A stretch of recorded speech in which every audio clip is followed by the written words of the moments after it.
still alive. All right, I'm live too. All So, right. all right. Well, this one's gonna get cut up weird. Should we play the theme song? I'm about to play it. Hold on. All right.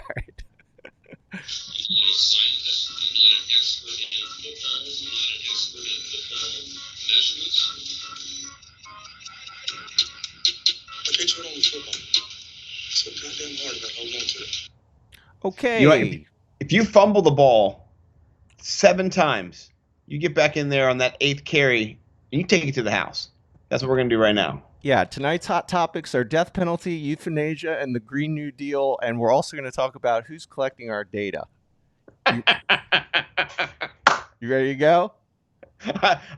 Death penalty. Let's jump right in. Or we could hit the pause. We could hit the pause button. Okay, fine. Hit the I'm feeling in a pause. death penalty mood though. Yeah. Well, I have a great PDF of the Green New Deal. I can maybe put that up on the website. Yeah, how about we burn that? How about that? How green is that? So tonight we are getting into round 6 through 8, the Fantasy Millionaires. Giving you our picks, giving you our guys that we're gonna highlight, and I think again we wanted to kind of touch on, just we're moving into the rounds now where 6 through 8, you're looking at flex guys, and really, what's the philosophy on waiting, fading, going early? We both have our thoughts on it, so I think we kind of wanted again just get into value-based drafting, and we're going to get into some of our guys later, but there's guys that again I'm pulling the trigger on way faster than their ADP and ECR. So yeah, and we got into a lively pre-show prep discussion yesterday about it, and after about 20 minutes of trying to explain it to one another and kind of argue our case, I think we both kind of agree like this would be a good kind of springboard to kind of jump into how you view your draft, how you view your process. When you go in, what mindset are you taking, and kind of how do you approach getting your guys, and relative to your draft position as well, relative to their ADP and relative to the value that you think they have compared to that ADP. So I think that it warrants a discussion. So with that being said, I think my point of view in a small summation would be to kind of hide my cards a little bit more than you. If a guy is going in the mid-third round, I'm not going to try to reach for him. I'm going to hope he falls maybe to me at the end of the third round. Or if I have a guy who I think is valued at the, like a couple years ago, I had Kareem Hunt valued in about the 8th round or so, or 7th round. Or I actually had him valued in like the 1st round. I knew that Damian Williams was hurt, or whoever it was hurt. He'd torn his ACL for that year, whoever the lead back was.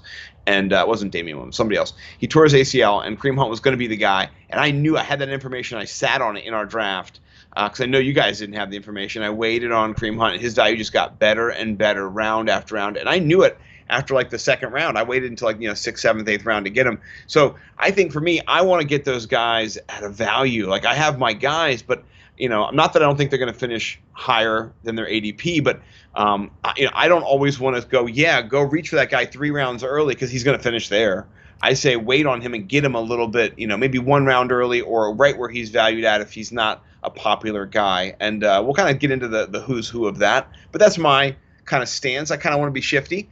I like your stance. It's a little bit different. Why don't you lay it out for us? Yeah, so I mean, that's a perfect example of, I think, when it's worth it is and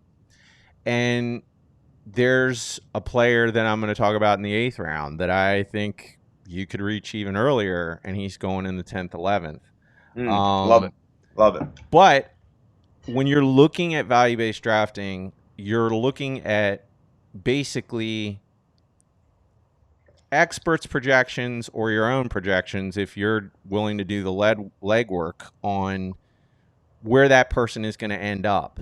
And when you do value based drafting, you're creating a baseline. So you're looking at, okay, there's two running back positions. So what's the average of 24 running backs in your league if you're in a 12-man league? What's the average? What's the average for 24 wide receivers? What's the average for the flex positions? We have Mm. two. So again, this is why we've been highlighting why running backs have such value. There's less of them. Yeah. It's economics. It's scarcity. Right. When you're looking at quarterbacks, there's 32 quarterbacks, and there's only 12 that you're going to start every week.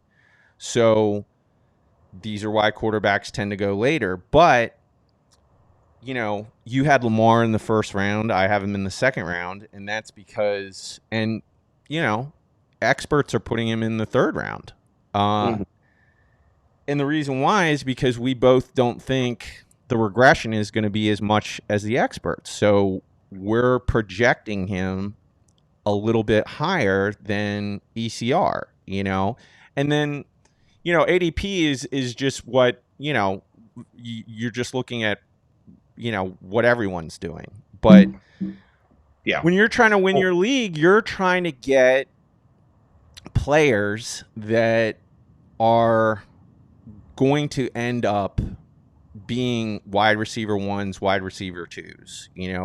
running back one, running back twos. So, Lamar, if you look at him last year and you do the baseline, he had 550 points in our league, Mm. and the baseline is 411 points. So that's 138 points more per game. So there's players that, if your evaluation of them is better than what ECR says, then you reach for that person, Yeah. because at the end of the day, it's your own projection of where they're going to end up. So that's why Christian McCaffrey is first in everyone's evaluation of him, is because when you're looking at value-based drafting, he's somebody that could score 200 more points than any other person at his position. If you look at Lamar Jackson, that works out to 9 points more per game each week that you're getting at that position. So, we wanted to touch on it just because I think both of us have guys that are, that we're reaching for a little bit.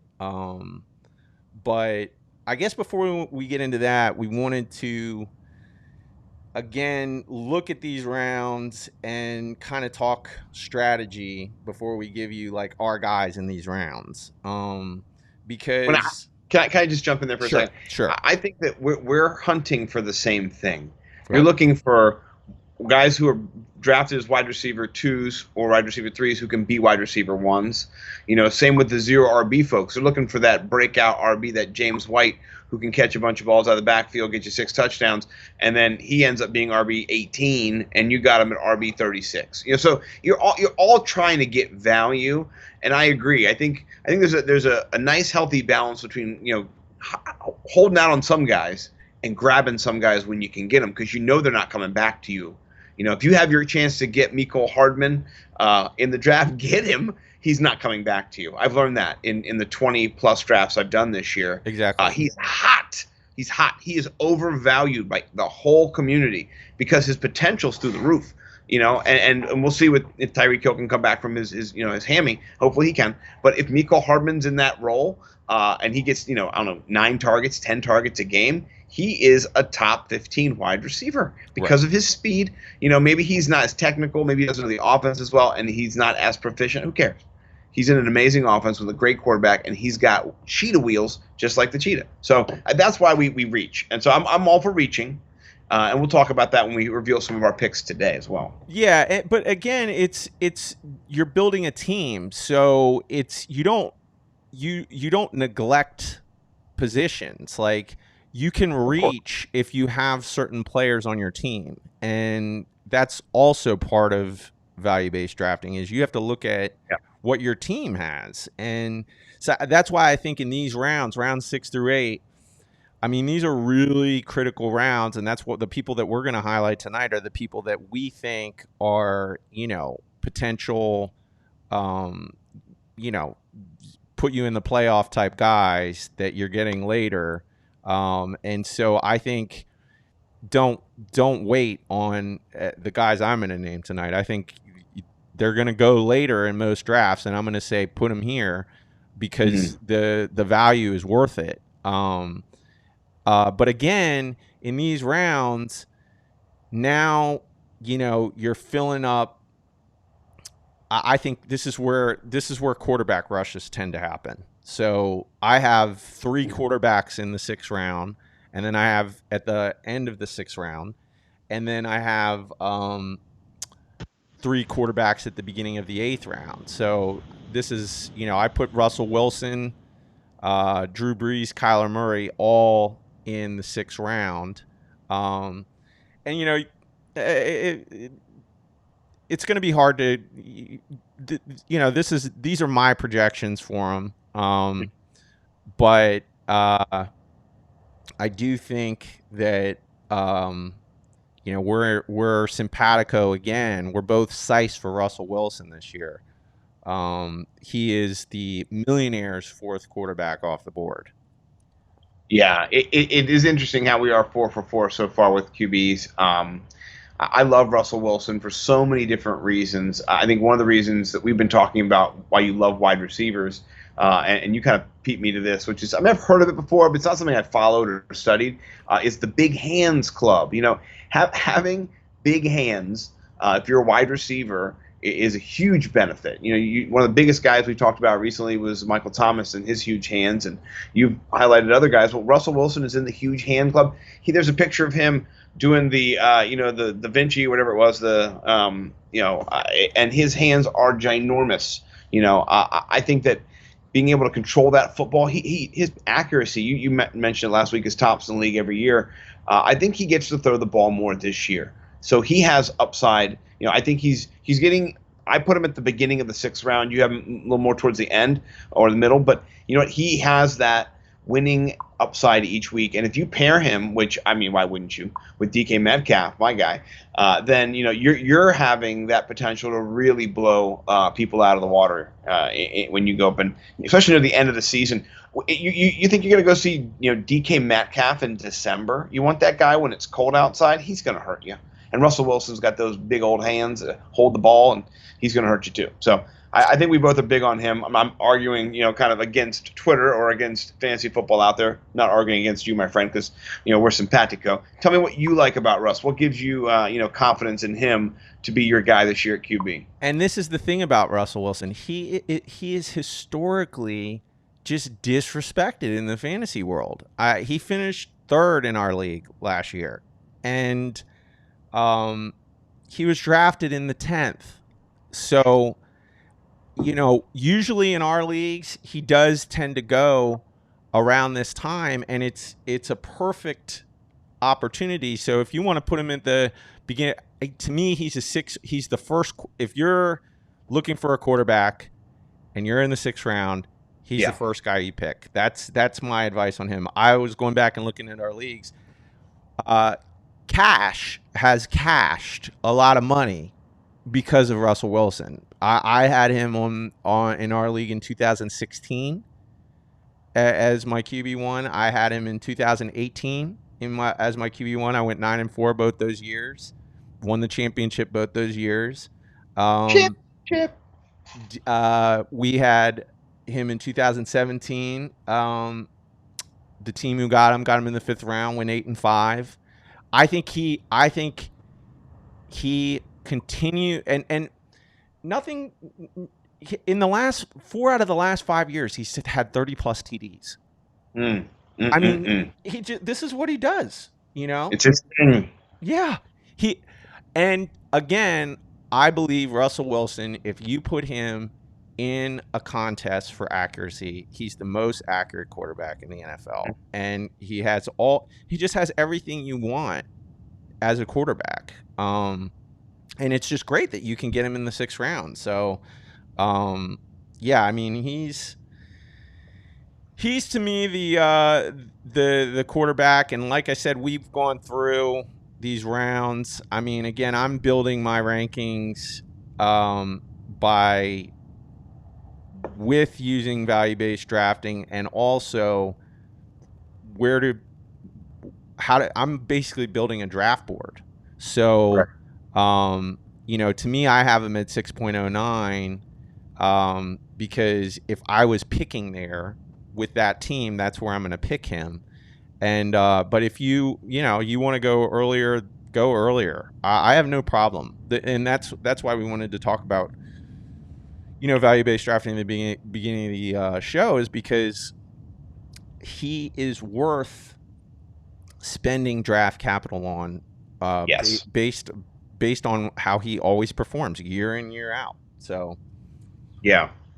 Yeah. No, I agree completely, and I think not year in and year out, but every other year, my next guy that I have ranked underneath Russell Wilson is a bit of a stretch. He's the on 444. The ADP for Matt Ryan is the eighth quarterback or the seventh quarterback taken off the board. I have him for me as my number 5 quarterback. It is an even year. He's going to ball out. That offense is ready to go. They got Hayden Hurst in the middle. They have, your boy Todd Gurley out of the backfield. They've got Russell Gage in the slot. They've got another first round pick in Treadwell coming over from the Vikings, who he didn't live up to his first round pick in Minnesota, but he's not a slouch. So I feel like they have a nice arsenal for him to really rebound. He's been in the system for a little bit longer this year, and I think he's going to be right up there. I have him ranked above Kyler Murray. Kyler Murray's the next pick off the board, but that's where I go. Where do you go next after you kind of jump off from Russell Wilson? so I'm going to take Drew Brees. Hmm. Uh, I believe that Drew Brees, you saw what he did when he was healthy last year. And what I would do if I took Drew Brees is Tom Brady and Drew Brees, both of those guys, I think it's worth in the later rounds drafting a decent backup. Hmm. Right. But I'm going to take Drew Brees just because of what he's going to give you when he's on the field. Yeah. And I don't see any reason why he's not going to be on the field for a full season. So Drew Yeah. Brees to me is, I'm going to take him. Then I'm going to take Kyler Murray, and then I'm going to go Matt Ryan. And they're all to me.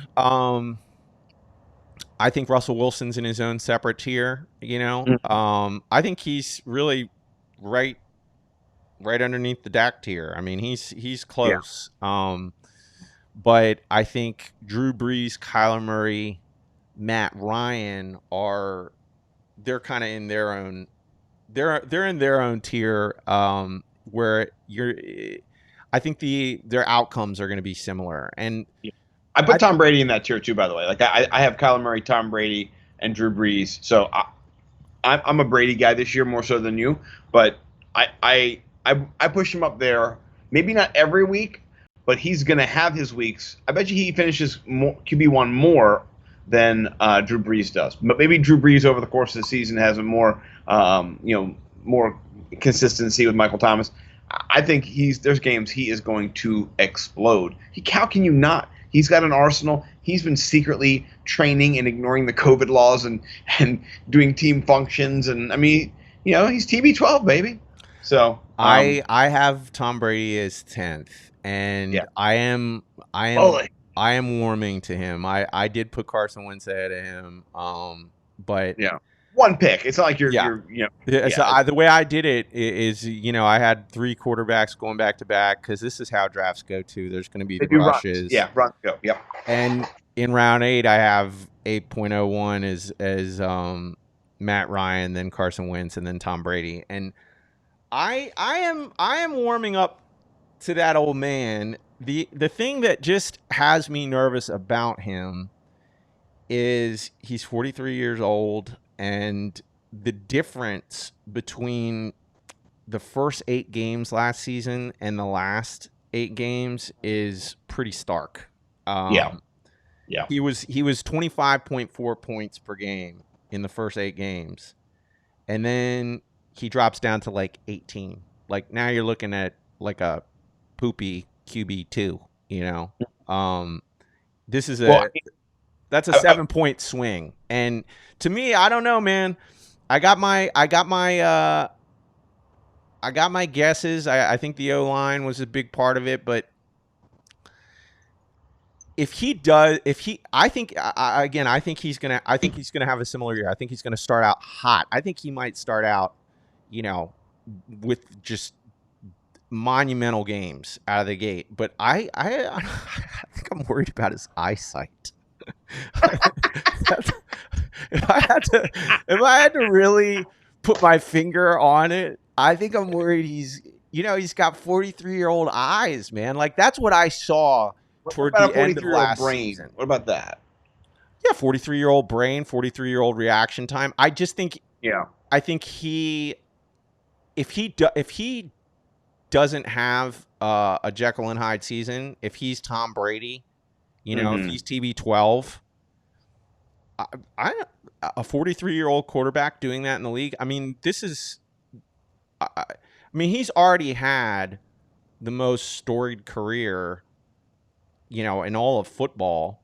And I would say if he does it again this year, he he might have the most storied career in all of sports. I mean, to be and he does have the opportunity.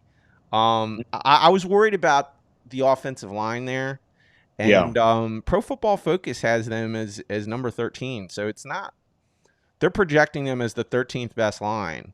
Um, Yeah. so Can, I don't know. can I build off of something that you said Yeah. earlier that I want to highlight? I think is a good strategy. People kind of, if we gloss over it real quick, it's kind of a throwaway comment you made. If you draft Tom Brady, maybe expect that fall off and be looking for either someone you could pick up in week 5, 6, 7 who has a nice schedule going into the back half of the season, or somebody who's elevated their game. Drew Lock might be available. He might suck. Gardner Minshew, Derek Carr is going to fling it. And he did, breaking news, he lost Tyrell Williams today. He's out for the season. Oh, So you might want to go back into my rankings and adjust them for me for Ruggs. So we will be talking about that human we'll be being talking about tonight. Ruggs soon. Yeah, Yes. we'll be revealing that. No, I like it. I think what you're thinking with these guys is true. My man Bo McBigtime, author of and creator of the Hot Box brand hot sauce, one of the best hot sauces ever in the history of existence. He's advocating for Kyler and Deshaun Watson kind of being above those guys. I'm not going to say no.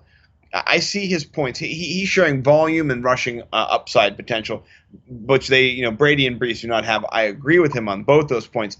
The problem is, at least for me with Watson, he just lost his best weapon. He's got some unproven wide receivers right now who've proven it, but not with him in longevity.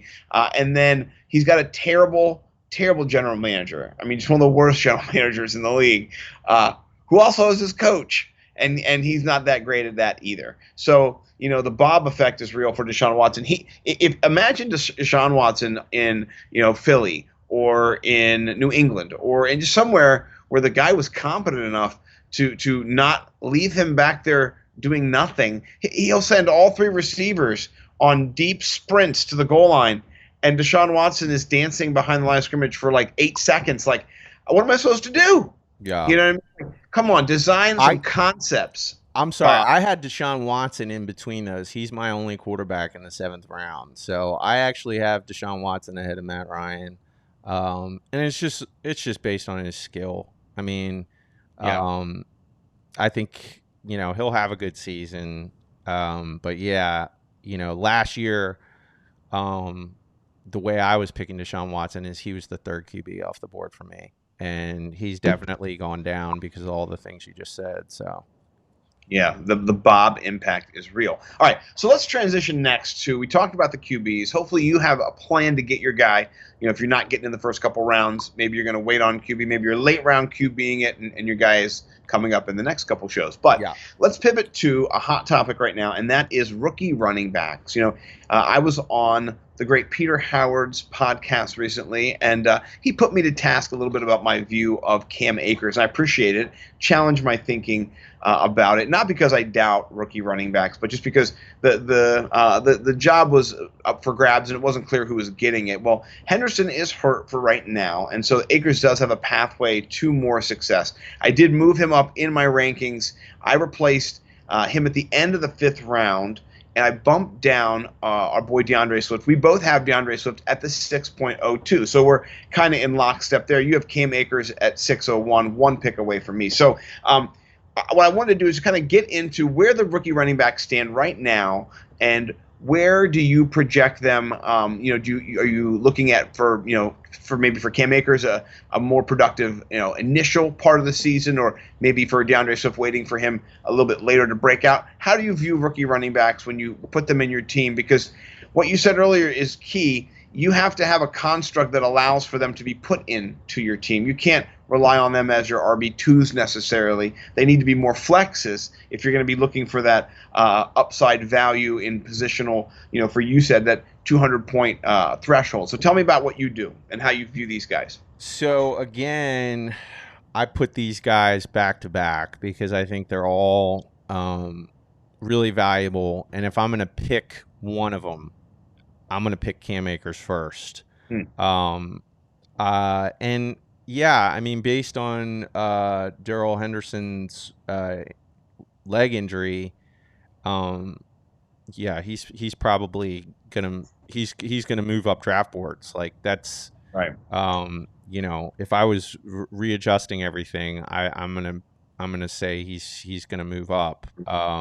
But again, all I was hearing about Darrell Henderson is just how great he was looking in camp, and that they were really interested in using him. I don't understand it. I think I would, whether they were going to use him or not, I would put Cam Akers first because I think that's the weakest back these 3 running backs are facing. I think Cam Akers has the most opportunity to get into the RB1 role. But all 3 of these guys are dealing with a committee situation. So that's that's why they're going later because it's not CEH. They're not going to have just a ton of volume. So I have Cam first, but I was going through today.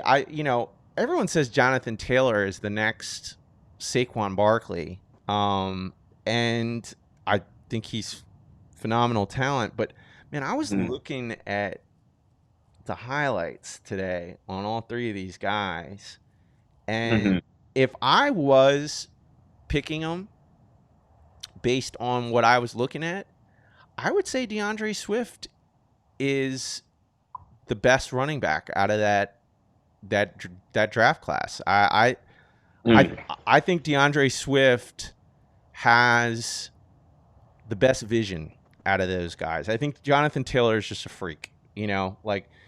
DeAndre Swift, Cam Akers, they're both like almost the same back, like 5'10", 215, 4'4", 4'8", 40 time for DeAndre Swift, 4'7" for Cam Akers. Like Jonathan Taylor, he's 5'10", 226.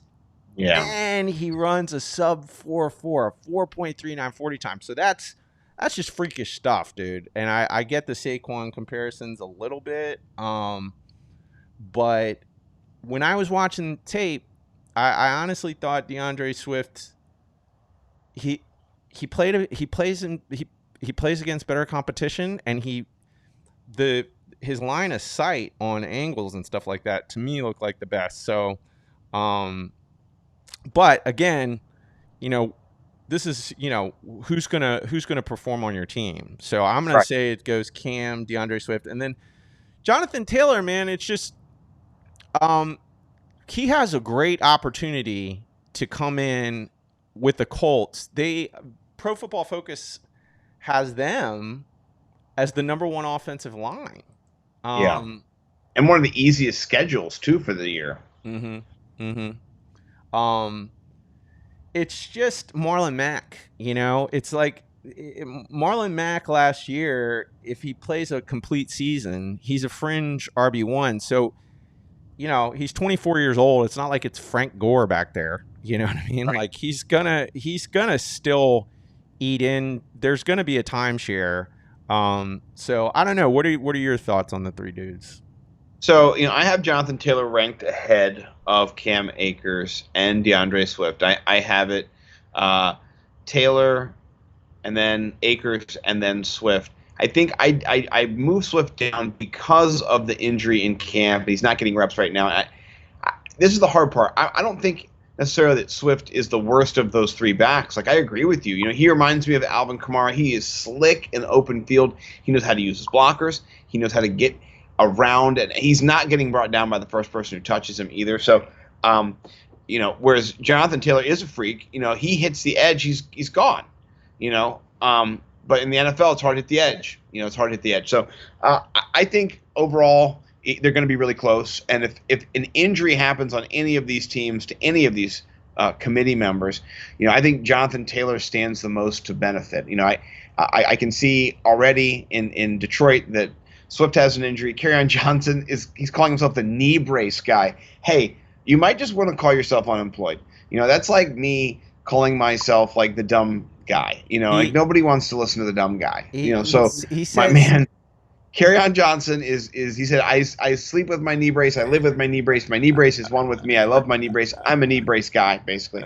And so, I can't carry on, but with Swift hurt too, it's uncertain. It's uncertain. So I like Jonathan Taylor out of that, and then I like Cam Akers next. But they're all really good running backs. And so, Peter Howard, you haven't won me over, but you definitely have kind of given me a little bit more to think about, and I appreciate that in this conversation. is Kerryon Johnson like half Forrest Gump? Like, what is he talking about? Like He's RoboCop. Yeah. What are you talking about? You're one with your knee brace. That's a little weird. That's another reason why DeAndre Swift to me is so exciting is that Kerryon Johnson has So missed. Yeah, he's played in 14 of 32 games so far in his career. So yeah, he's the yeah you could bake in the fact that he's going to have more volume in that projection. yeah yeah. Everyone, and I know that there's a little bit of injury worry about him. But Matt Patricia was saying that there's really nothing specific to report. He Mm. has some sort of upper leg injury. So, um, yeah, I like all three of them. If I'm picking, I'm going Akers, DeAndre Swift, Jonathan Taylor. Um, Yeah. and if I'm picking talent, it's neck and neck between Taylor and Swift. And if I'm picking the freak, it's Jonathan Taylor. So Well, so I'm going to say I'll give also a shout out to DeAndre Swift too. I have him projected for 200 rushing attempts, give him around 1,000 yards, a little under 1,000 yards, 6 touchdowns. But here's the key: this is where I think he's going to shine: is the targets. I gave him 68 targets, 51 receptions, gave him a couple of TDs off that, about 400 yards. If he's a 1,300-yard guy, he's going to help you win your league.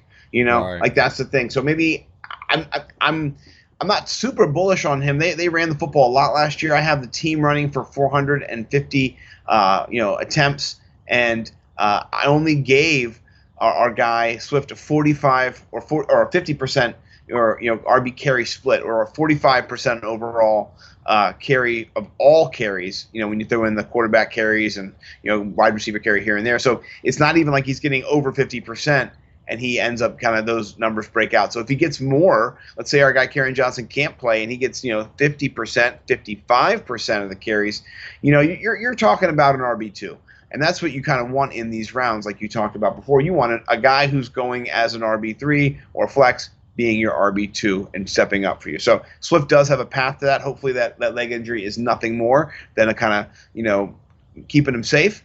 And we'll kind of monitor that as we go, because that guy, if in 2 weeks we're drafting and he's available and he's doing good and health wise, I want him on my team in this round for sure. Yeah, and he's playing behind Forrest Gump, so that's something to Right. keep in mind. And Bo Scarborough. Don't forget Bo Scarborough. It does actually Bo. give Jason Huntley, who's an undrafted rookie, a little bit of an edge too. He's a scat back guy, catch the ball. So they're who knows what's going to happen with COVID and with the Lions. Hopefully everyone stays healthy. But this is a backfield to monitor this year for sure. No Right. Theo Riddick. He's gone. He went to the Raiders to make everyone scared of Josh Jacobs. Yeah. Yeah, and so I mean those are the rookies. I have J.K. Dobbins in at 8.10. I am interested in that guy, but he's just not in the same tier as those guys. Mm-hmm. You know, depending on how camps go, yeah, both Cam Akers and DeAndre Swift they're gonna probably people are gonna draft them earlier, especially fantasy heads. So, Yeah. um, Well, thankfully, not that many fancy heads in our league. I can't wait for our draft, dude. I just can't Oh wait. my gosh, it's going to be incredible. I'm so excited for it. So yeah, those are that's kind of the main stuff that we kind of want to highlight as far as strategy. The rookie running backs, the quarterback tiers in these rounds. Those are kind of the broad brush stuff. But we did have some individual picks. I know you really just had one. If you want Well, to I'm talk coming about, around on yours too. I'll let you yeah, get to yeah, yours, yeah. So but we I, basically have four guys, and I'm with you too on your guy. I have him back to back. So yeah, I know that these are the four guys that we say get them in these rounds. Get these guys on your team.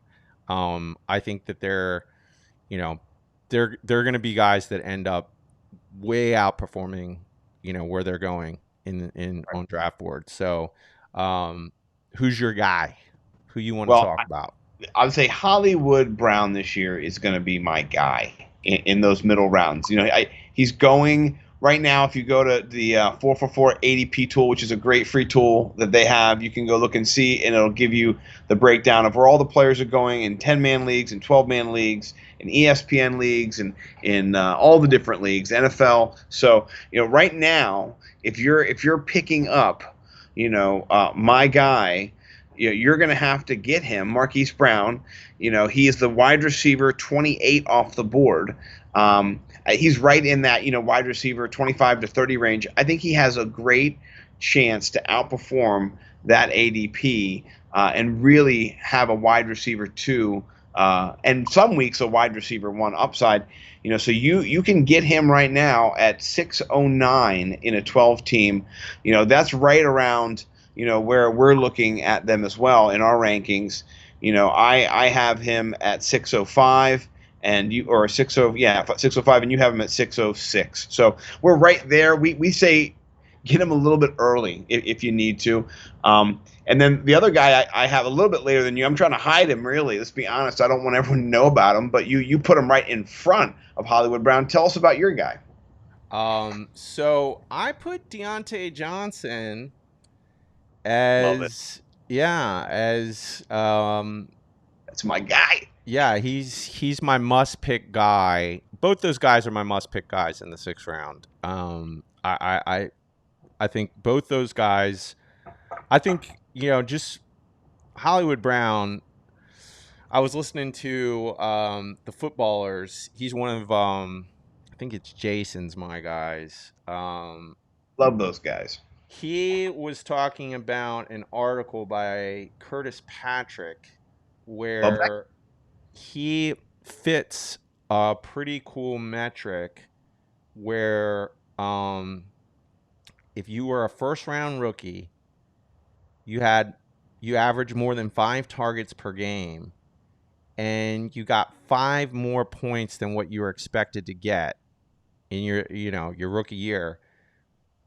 Historically, there is a sophomore bump in Mm-hmm. in those players of like in our league it'd be something like 40 points. Jeez. So I love him. The only thing I'm just a little bit hesitant why I put Deontay Johnson ahead of him is just the passing volume. But to me, they're like coin flips. I think Deontay Johnson to me is a lot of the experts are hyping him, and I think for good reason. I mean, you saw I faded Juju hard. Yeah. Juju. And it's not because of talent or anything. It's just for whatever reason the way he gets used, um, and just really his sort of his skill set. Um, I put Juju at the end of the fifth round just because of the potential, and Hmm. but the reason why I'm so high on Deontay Johnson is I think he's going to be the wide receiver one. I honestly think that Yeah. he was last year, and Mhm. there's things about him that, as a fantasy guy, that one of the things that I love about him is he does punt returns. Um, he had he led the league last year in average yard. Um, his average yards was 12.4, which led the league. Um, he was number 6 in yardage, and that was just based on not getting as many punts. Um, but I look at him as somebody that you know pretty realistically could get you 80 receptions. I mean, I was looking at your projections on him too. 80 receptions, 900 plus yards. Um, I think last year he had 5 receiving TDs. I'd put him at 7. Give him another punt return TD. Now he's at 8. So now you're looking, you know, you're definitely in the wide receiver 2 category, and he's a wide receiver 4. Off the board. So, but one of the things that was really unique about him too, he's number 1 in target separation. Um, Yes. yeah, Great. yeah, it's an interesting stat because if you look at some of the other players, like I think Albert Wilson, um, Jimmy Graham were really high. But if you're willing to kind of look at the stats, um, rule out, big tight ends or whatever, and you just focus on the wide receivers, um, some of the guys that had really high scores on that, they didn't have a lot of, like Geronimo Allison, I think was one of them. They didn't have a lot of receptions. They didn't have a ton of targets. Deontay Johnson is right there with the guys, that had more volume. The other guys are like Cooper Kupp, Robert Woods. Mm. To me, it's an interesting stat. It's worth, I think, paying attention to. And basically target separation is a receiver's average yards of separation distance from the closest defensive back. So, um, for wide receivers, he was 1. Um, so I don't see why that when you're looking at Big Ben coming into that offense again, he did that last year with Mason Rudolph and Devlin Hodges. I mean, Right. so to me, he's just got a ton of upside. Yes. Yes. No, I agree with you. He didn't run the fastest 40 at 4.53. It was in the 56th percentile. And I think because of that, people disrespect him. And I think his route running is very strong. His burst score is, in the 36th percentile. So some of his metrics don't jump off the page, but he is a great football player. And I think people are holding that against him. I'm going to be investing in him as well. I think Deontay Johnson is going to be a great player for you this year. He's going to be that wide receiver 2 in your squad that brings you stability each week in that offense. Yeah, and so the team on my draft board that had him, you could have Tyreek Hill, Miles Sanders, Melvin Gordon, Calvin Ridley, T.Y. Hilton, and Deontay Johnson. Now, obviously, that's just my draft board. It'd be some variation there, but Yeah. again, that's the wide receiver 4, and he might, on that team, he might do better than T.Y. Hilton, Right. And Calvin Ridley, we've all got pretty high Well, pretty well, high I'll ceiling tell for you that a guy, but stat that kind of stands out to me is that his catchable target rate is 73% last year with like you said, terrible quarterbacks. You know, his true target catch rate is 88%, and that's 16th in the league. And so imagine with a healthy Ben Roethlisberger, he looked like he lost a bunch of weight and shaved his beard and sort of stopped drinking beers and started doing more sit-ups and stuff. And so let's say that Big Ben does stay healthy this year. You got to think that's going to be a little bit higher. He's going to maybe improve. Maybe he can be top 10 in true catch rate. So to me, that is a guy you want in the 50-50 balls down there, getting that hands-on, separated from, getting into space and taking it to the house. So yeah, I'm a Deontay Johnson guy too. and you get some of those punt return points. Right. I The Dale Green points. it's a nice little thing to tuck into the value of the player, dude. So yeah. Yeah, so those are our 6th-round guys. I wanted to talk about who I think I've got him. I don't know, 3 rounds ahead of his ADP. This is my 7th-round guy. I am all about drafting Matt Breida in 2020. And I think I'm looking at it right now. His ADP on the thing I'm looking at is 9.09. So I have him at 7.08. So 2 rounds higher. And again, the reason why is I believe that he is he could be an RB2 at the end of the year with the way that he's going to fit into that offense. So these were the things that really led into the consideration for him. Is go back and look.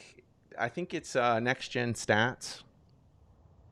You know who had the fastest time of any ball carrier last year, 2019? Oh, it's got to be one of those fast wide receivers, or Nick Chubb on that play that Earl Thomas quit on. I don't know. An 83-yard rushing touchdown by my boy Matt Breida. He Oh, clocks at 22.3 miles per hour on that play in shoulder pads. that's fast. Yeah. So the kid has wheels. Another interesting thing, go back and look at 2018's fastest player on Next Gen Stats. Guesses. I'm gonna guess Tyreek Hill, Calvin Ridley, Julio Jones, maybe. It is one Matt Breida. Clocking in. Fool me once. I don't know. Fool me twice. Clocking in at 22.09 miles per hour on a 33-yard rush. A 33-yard. So wow, that's a lot of speed on a short rush. The kid has wheels. And, I just think the way that offense is going to work, they still have a horrible line. So the pass catching back is going to be the more valuable back. It seems like the way you're looking at, projections for those guys, like I think I was Fantasy Pros, who do you draft, Jordan Howard or Matt Breida? They're kind of going around the same place in drafts, and they were, picking Jordan Howard. I don't see how Jordan Howard is going to really do much more than, he'll do goal line work for sure. But I don't see how he doesn't do anything more than just, do 3-yard carries. And I think as Breida builds on exciting plays, you're going to see him featured more. And I mean, to me, he kind of reminds me of Austin Eckler. I think he's somebody that he can run the football too. You know, 2019 he had 600 yards rushing the football. 2018 he had 800 yards rushing the football. So Mm. bake that in, and um, you know, when you look at guys that get 70 targets, these are RB2s or better. And if he ends up with over 400 yards receiving, three receiving touchdowns, 5 rushing touchdowns, I don't see why that's not a crazy projection for that guy. So he's my 7th round guy, Mr. Matt Breida, the fastest guy carrying the ball the last 2 years in the NFL. I love it. I absolutely love it. And I'm going to tell you, just pull back the curtain here. I'm the guy who inputs the rankings on our site, and my man Bo McBigtime, love him. Shout out Bo McBigtime. He just shared with me that I had Breida twice. I had Breida twice in the 7th round. I liked him so much. I wanted you to draft Breida twice. But that's just how we do it. We both have him in the 7th round, mid 7th round. I agree with you, man. He is one of those guys who, in DFS last year, he did break out for that 33-yard run. He did have those flashes, and I always was aware of him. And I think he's a sneaky little play. Now, here's the deal: you don't have to get him here. You can get him in the 8th round. So, if you're in your home league, for me, what I would do is I would grab Deontay Johnson in the 7th round, and then if you didn't get him, and then I would come back around, and then I get my man Matt Breida. So that's just me. I want to get all my guys, but if I wait, sometimes I snooze, I lose. Not always you. You get your guy. So we'll see how it turns out. To me, the guys that are the most valuable in that round that I have are Matt Breida, Will Fuller potentially if he stays on the field. Will Fuller could be in wide receiver 1. Just who knows if he's just the most interesting. I like Breida. And then also Tyler Boyd. Those are the guys that I think really could have big breakout years. But I say pull the trigger on him, because if he ends up being a RB2 on your Yeah. team, and you're drafting him as the RB4, that's how you win. You got guys that you drafted at RB. So you're advocating drafting him at RB5. I say draft him at RB4. Why wait? Get him on your team. I agree. See, here's what I'm going to do. And maybe you're not a psychopath like I am, but I analyze the guys in my league, their drafting patterns, where they like to draft guys, how they like to draft guys. So, I know the guys I'm around this year, and, I'm going to be looking at, are they guys who load up on RB in the beginning rounds and then they pivot to wide receiver, quarterback, tight end? If so, I know that Breida might be able to hang around for a little bit longer.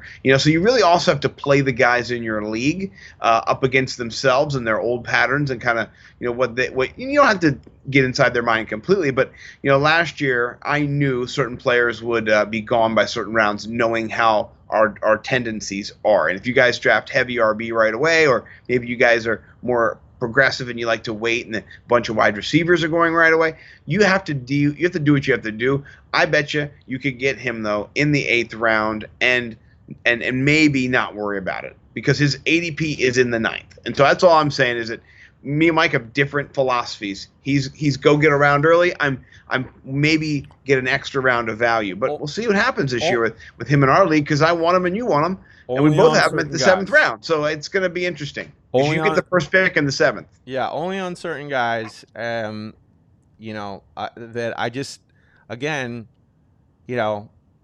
I've spent time building my projections. I've spent time looking at stuff, and I look at somebody.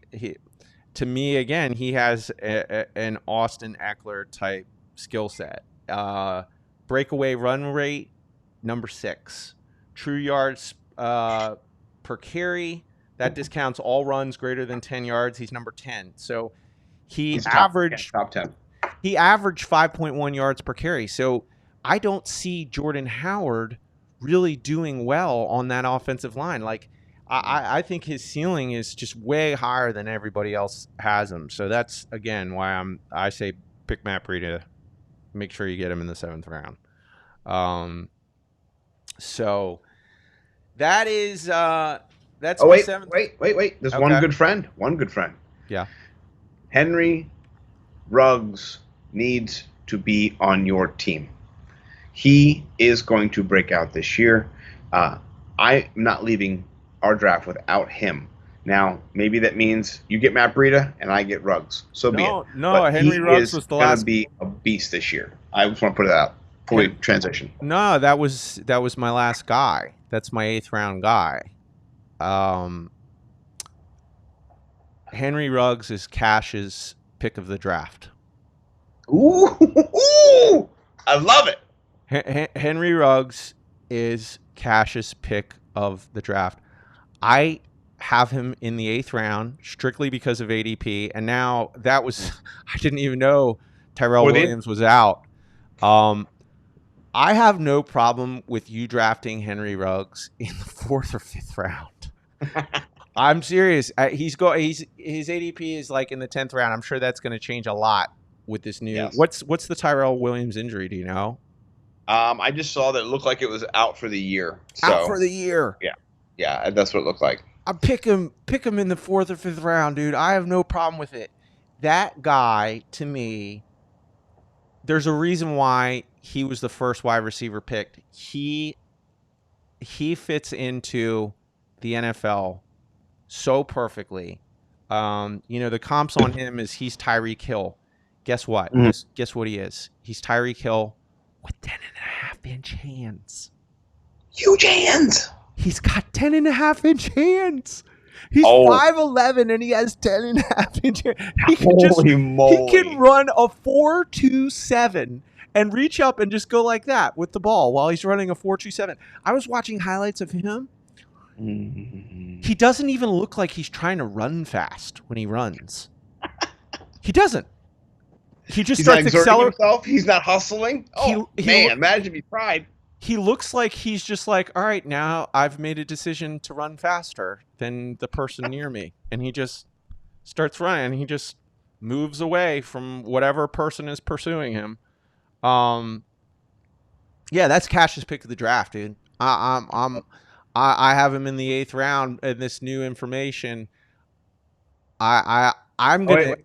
We'll see who gets Henry Ruggs. Bo's correcting me. He said torn labrum. He's playing through it. That's you're not playing through a torn labrum. Well, I'll tell you this. We'll see who gets Henry Ruggs in our league. Yeah, because I'm gonna get Henry Ruggs. That's Cash's pick of the draft. I don't know who Stax's pick is. Cash's pick of the draft. He's going to win you your league. It's Henry Ruggs. Well, we haven't gotten to my pick of the draft yet, my friend, but it's coming. It's a late round special. It's coming. Okay. Yeah. Well, that's the plan. We did round 6 through 8. We're going to do 9 through 11 next week. And then we'll get to 12 through 14, and then that's who cares about defenses and kickers. So, yeah. Well, apparently, in the local league, nobody does. Because we put up for vote on do we want kickers in the local league? Nobody wants a kicker in our league. Really? So, they all voted it down? I would take it. I'd be. Well, no one's. Well, 5 people have come out against it. Denny, I've not heard from, and. He's the kicker advocate. He writes articles about kickers. So my joke was, some of those kickers. I said the Zendejas brothers have bought him Patreon snowmobiles. He likes the kickers. Yeah. So we'll see. I don't know if he'll stage a coup or he'll just kind of accept it. But we'll see. But Bo also wants to throw Tony Pollard in there. You can get Tony Pollard later, Bo, though. So I'm okay with waiting on Tony Pollard. But yeah, he is somebody we'll sneak a talk on a little bit. In next rounds, he's my guy as well, Bo. I have him on the Scott Fish team. So let's do a transition. I think we wrapped up kind of 6 through 8, and outstanding analytical work, my good friend, on your behalf. I gotta say, some of your best. Let's get into 3 tweets and Okay. see how that is gonna play out.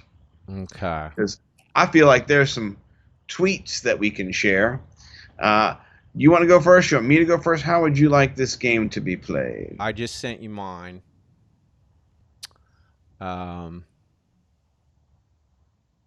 Make Okay. sure you got it in your I'm gonna pull it up right now. inboxes. Is it from Star Baby? Yeah.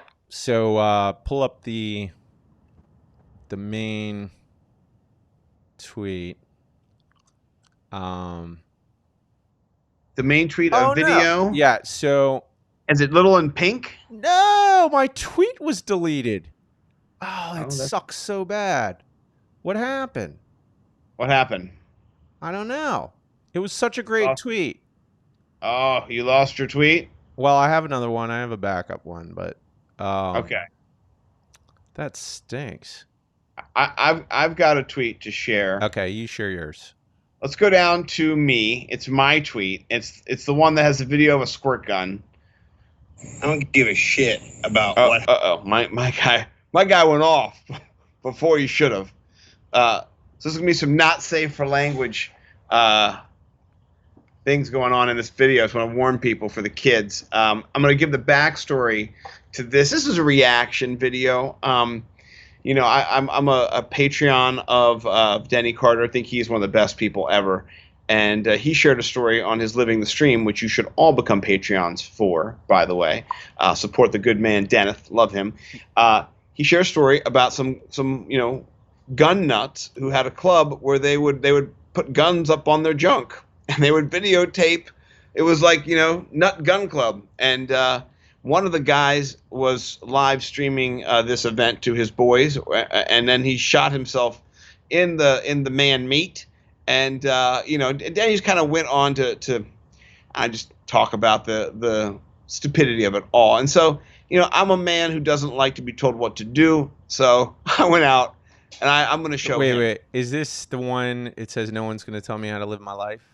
Yes. Okay. It's got a video, and you got to blow that video up. And Okay. when you're ready to go, let me know. I don't We give can a push shit play. about what. Right. You got to go back. Yeah, go Okay. a little bit back. All right. 3. All right, you ready? 2, 1, go. I don't give a shit about what happens. Man, Danny, I'll live my life how I want to, bro. I don't give a shit, man. I'll point this at my thing if I want to, man. You back up, Danny. Who you think you are? Telling people they can't. I don't give a shit about what happens. I don't give a shit about. So, for those who are just listening on the podcast, not having the chance to follow along at home, it would have been helpful if I shared my screen on that one, because I didn't. It was great. YouTube fail. Anyway. We're the best. Anyway, in the video, the squirt gun goes off, and I get soaked. It's terrible. It's just terrible. So I was just my homage to Denny mocking guys who really did that with real guns, and the thought that they had in their head was the same thought that I had as a joke. And so I thought I'd share that with everybody. So Okay. I just sent you my backup one.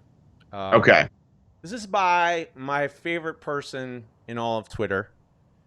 His name is Scotty at Maryland Mudflap. He is easily the best tweeter. There used to be some competition with him. He's by far the best tweeter in all of the tweeter universe. So, this is nothing special for him. This is just another great tweet. It goes like this. Scotty says, listening to Fast Car with my eyes closed. Fast Car is the Tracy Chapman song. You get a fast car. I love that song.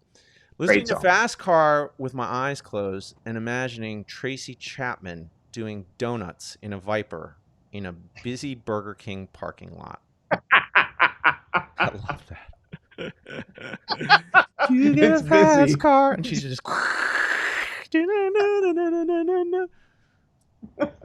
Yeah. He fast car.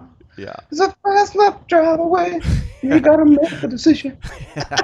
That is a jam, dude. That song still gets me, man. I love when that song. If that song comes on, I'm cranking it, and I'm feeling like depressed too. Yeah, something sad, something. Yeah, like I feel like lonely, like all of a sudden, you know. I know. Field of Gold does that by Sting. Whenever I hear Field of Gold, I just want to die. So That gets you you know, like that. I just want to start crying when I hear that song. I'm just like, as I walked in fields of gold. I'm just like, oh my god, they don't do it anymore. Yeah. So Yeah, I feel like Fast Car makes me, I don't know, like not cut myself, but just like want to I mean, it's like I get think cut. about it. Like it's like I can understand cutters better after I listen to that song. I don't understand them, but like after I listen to that song, I'm like, I guess I understand cutting better. Makes a little more sense Yeah, now. it just made. I don't know. I love that song, man. It makes me just feel like it's like cold, and I have no Yeah. one in the world, you know. So Well, I love that. I love that I tweet. think it's a great tweet, and I would say if your other tweet hadn't failed, you would win. But I think it looks like I maybe have won since you don't have another tweet. But That is true. I will share this tweet. It is from me, but it's Dana White, and if you click on it, it's like an 8-second video of Dana White, or 5-6 second video of Dana White, and they ask Dana White why Oscar De La Hoya is getting back into fighting. Mm-hmm. And let me know when that video is ready for you. All right, let's go. I will get it up. Hold on. Maybe just one of us pushes go.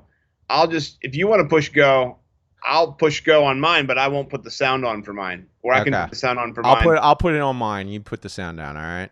I'll mute mine. All right, you say when to go. All right. All right, 3, 2, 1, go. Cocaine isn't cheap. It's expensive. Got to make money. It's true. So a British reporter was like, hello, Dana.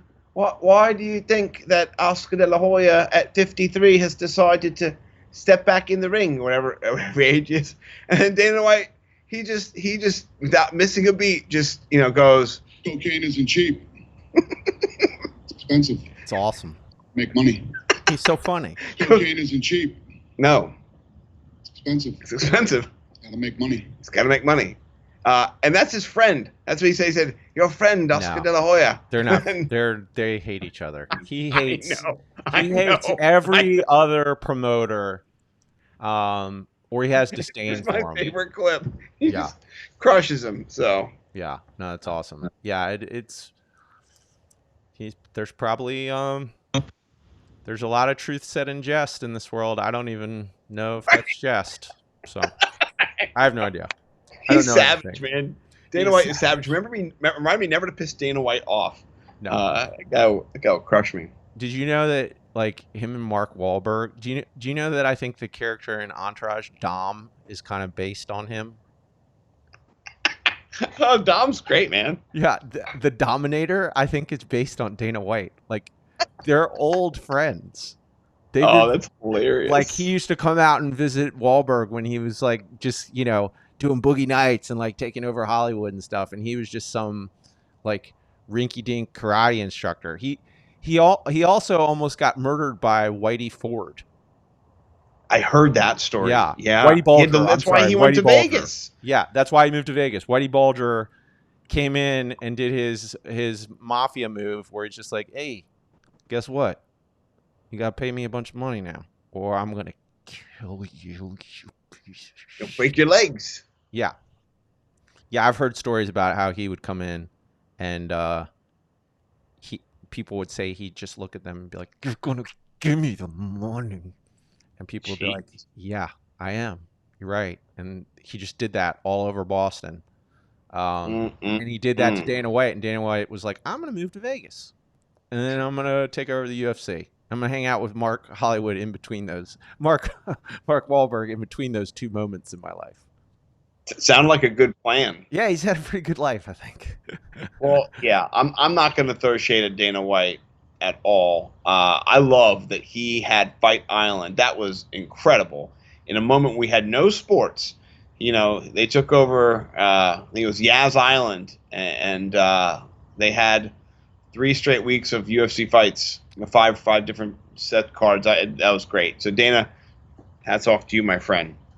Yeah, Dana, it's a fun product, my man. So yeah, big time. And Mike and I are not trying to transition into another podcast or anything. We've just been watching UFC for 15 years, so it's been a long haul for us, maybe 14 years. So anyway, shout out, by the way, as we wrap the show up today, shout out, Nimble with Numbers is coming out in a couple weeks. I got Bo McBigtime as my writer. We got his article is going to drop this week. We have Bo's Hot Box Batch Hot Sauce. Go to hotboxbatch.com, order yourself some. There's just a lot going on right now when it comes to the Millionaires. Yeah, we're killing it. This is true. How many air horns was today?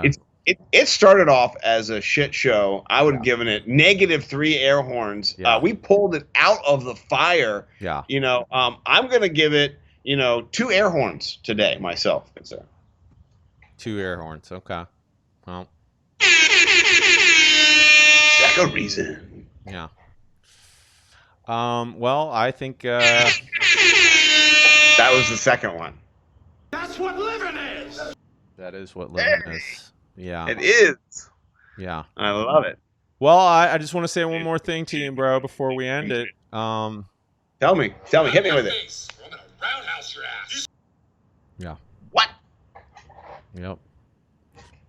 That's crazy. By the way, Bo McBigtime said, outstanding show. Great show, guys, he said. 3 exclamation points. So you better listen to this. And subscribe to our YouTube channel, The Fantasy Millionaires, on YouTube. Check us out on Stitcher, on Spotify, on Google Podcasts, on Apple Podcasts. Check us out on our website, thefantasymillionaires.com. Check us out on Twitter at the Ralph Macho Mike. Check me out at Nimble W Numbers. And you know what? Check out my boys over at BDGE, Big Dogs Gotta Eat. I've been featured in one of their blog posts on Friday. I did something for their draft. Those are the best guys. Nick, Animal, Snacks, my man. Those are some great people. So go and give them a follow if you don't already. Listen to their podcast and check out last Friday's episode, the Do Not Draft list. I am on that for the first 10 minutes, and I am popping. So check me out. That's what living is. Yeah. All right, brother. Well, Next signing week. out. See y'all next week. We're going to do Peace. 9 through 11 and help you win your league. Peace. Winners.